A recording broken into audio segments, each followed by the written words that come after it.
Hey, ¿qué onda? ¿Qué tal? Bienvenidos a un nuevo video tutorial del curso de Frontend en el cual vamos a hablar de cómo funciona la web para todos aquellos que se sientan confundidos cuando he hablado del término de servidor. Ahorita vamos a ver cuál es el papel del servidor en esta parte de las páginas web, ¿no? Vamos a verlo no desde el punto de vista del servidor, sino desde el punto de vista de una cosa que se llama DNS. Entonces, vamos a verlo. El primer paso que hace el navegador para poder mostrarnos una página web, bueno, lo primero que pasa para que nosotros podamos acceder a una página web es que nosotros colocamos la dirección a la que queremos acceder. Digamos, por ejemplo, frontend.códigofacilito.com, ¿no? Entonces ahí lo colocamos en la barra del navegador. Después el navegador viene. Si anteriormente ya habías accedido a esa página web, el navegador ya sabe a dónde tiene que ir. O sea, lo guarda en un caché. Cuando hablamos de caché, hablamos como que de algo que un storage del navegador, que donde va guardando las cosas que ya va recibiendo para que posteriormente solo las busque del caché y no las tenga que volver a pedir de internet. En este caso, lo que estamos tratando de buscar es la IP, porque esto que nosotros colocamos aquí en la barra, por ejemplo, facebook.com o frontend.códigofacilito.com, son el dominio. El dominio es una dirección diseñada para que los humanos las podamos recordar. Por ejemplo, facebook.com es fácil de recordar, google.com, códigofacilito.com. Y lo que el navegador en realidad necesita para saber dónde está el servidor al que tiene que ir a hacer la búsqueda es una IP. Una IP es un número. Entonces ese número es más difícil de recordar para los humanos, pero naturalmente las máquinas no tienen ese problema, ¿ok? Entonces el navegador empieza a buscar en su caché. Si encuentra, por ejemplo, digamos que si encuentra que cuando tratas de acceder a frontend.códigofacilito.com, lo que en realidad quisiste decir fue 200.25.32.43, ok, encuentra la IP y ya listo. El propio navegador manda la petición a esa IP. Si no la encuentra, continúa la búsqueda con el root name server. El root name server normalmente tiene que ver con el proveedor de internet que tú tengas. Entonces, el root name server es el segundo paso en el cual el navegador trata de buscar la dirección real, no la dirección de humanos, sino la dirección de máquinas, que pues es la IP.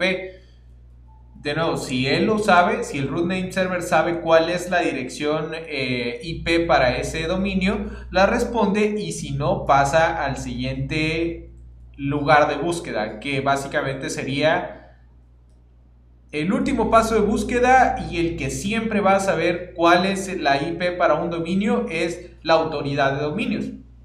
La autoridad de dominios depende de qué tipo de dominio tengas. Por ejemplo, si es .com es una, si es .io es otra, si es .com.mx es otra. Entonces, ese es el paso final, y esa autoridad siempre devuelve la IP. Entonces, tenemos varios lugares de búsqueda. Primero es el navegador local, tu propia computadora. Después es el root name server y después es la autoridad de dominios.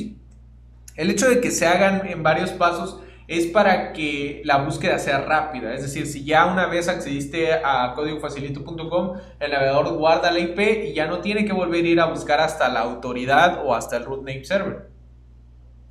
Entonces, una vez que tiene la IP, lo que el navegador hace ya puede hacer la solicitud al servidor. Esto quiere decir que el navegador ya conoce en qué dirección se encuentra el servidor al cual tiene que pedirle la página que el usuario solicitó, que en nuestro ejemplo es frontend.códigofacilito.com. Entonces el navegador haría algo así como que 192.5.2.3, dame diagonal para mostrárselo al usuario, o dame diagonal cursos para mostrarlo al usuario. Naturalmente eso depende de lo que tú hayas puesto después del dominio. Y el servidor, pues obviamente recibe la petición. Aquí ya vemos cuál es el papel del servidor. El servidor tiene la obligación de responder a las peticiones. Eso es cuando hablamos de servidor aquí es esta, es la computadora que recibe peticiones del navegador y entrega respuestas, pues normalmente en forma de página web. Entonces el servidor dice algo así como que, ok, ¿quieres diagonal? Ok, entonces déjate envío la respuesta. El siguiente paso es que el servidor genera los archivos, los busca, los procesa, lo que tenga que hacer con los archivos. En una aplicación web dinámica, pues lo que haría, por ejemplo, es ir a la base de datos, construir el archivo. En una aplicación de archivos estáticos, como la que vamos a hacer nosotros, pues solo se encarga de buscar el archivo en sus propios directorios y enviarlo.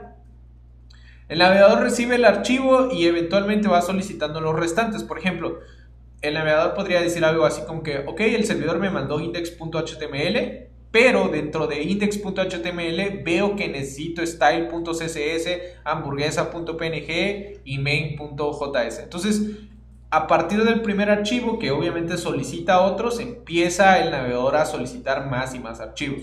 En HTTP1, que es donde vamos a mostrar nuestro servidor, los archivos se solicitan uno por uno. El navegador no puede cargar no puede pedir index.html al mismo tiempo que pide style.css. Tiene que hacerlo uno por uno. Entonces, eso es importante saberlo y tenerlo en cuenta, porque entre más archivos tenga tu página, se va a ir cargando más lento. Por ejemplo, si tienes 20 CSS, el render va a tardar mucho porque los archivos de CSS van llegando uno por uno y el navegador obviamente los tiene que procesar uno por uno.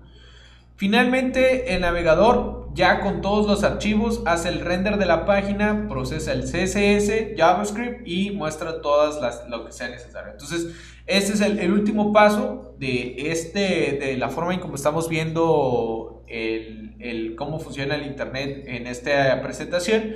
Es que el render diga, ok, dice que este elemento va por acá, este tiene este otro color, este tiene otra fuente y listo, los va procesando. Ahora, vamos a ver, y lo vieron probablemente en el tutorial pasado en la dirección de la URL, que hay una palabra que vamos a estar utilizando mucho para acceder a nuestra página web y es localhost. Localhost es un dominio que normalmente todas las computadoras vienen preconfiguradas para que apunte a 127.0.0.1. Este no se busca porque pues ya todas las computadoras saben que va a esa dirección IP. Entonces, 127.0.0.1 es nuestra propia computadora. Entonces, de ahí salen los chistes de no hay nada como el hogar, 127.0.0.1. Entonces, básicamente, pues es nuestra propia computadora, la computadora local. Entonces, básicamente, cuando nosotros escribimos localhost en el navegador, queremos decir que busque un servidor en nuestra propia computadora. Naturalmente, una misma computadora puede tener muchos archivos, muchos programas que cumplen la función de un servidor. Entonces, normalmente separemos esos programas por puerto, cada uno ocupando un puerto diferente. El puerto, cuando nosotros escribimos localhost, así únicamente localhost, el puerto al que trata de buscar es el puerto 80. Ese es el puerto por default. Ya nosotros vamos a configurar que lo haga en el 8000, en el 9000, en el 3000, etcétera, etcétera. Y la razón por la que usamos números así de grandes es porque los primeros puertos están reservados ya para distintas cosas que la computadora tiene que hacer. Entonces normalmente vas arriba del 3000, el 4000, el 8000. Hay un puerto en específico que es el primero que puedes utilizar, solo que pues no tiene mucho sentido hablar de eso y empezar a meternos más en esta parte de redes.